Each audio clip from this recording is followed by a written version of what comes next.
In this video, I'm going to show you how to delete domains on Shopify. Let's get started. So in order to do that, we just need to head over to our settings right here. And under the settings, you can just scroll down until you can see this domain. So click on domain. And then under that, we should be able to see all the domains that you have. So you can also head over and change to a new domain that you want, or you can also connect an existing domain that you have added on your actual store using GoDaddy, Google Domains, or Mailchimp. So in here, if you want, you can actually just head over and create a new one. So for example, let's change in here and let's name it My Stores.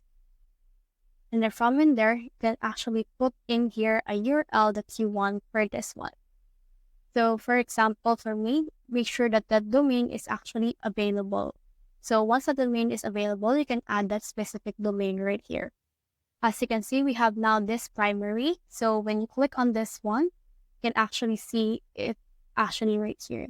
Since this is just a redirect, they don't have a delete button. But if you purchase an actual paid domain from GoDaddy or similar things, you can actually head over and see a delete button right here. Then you can just click on that and you should be able to delete the domain that you have added to your Shopify.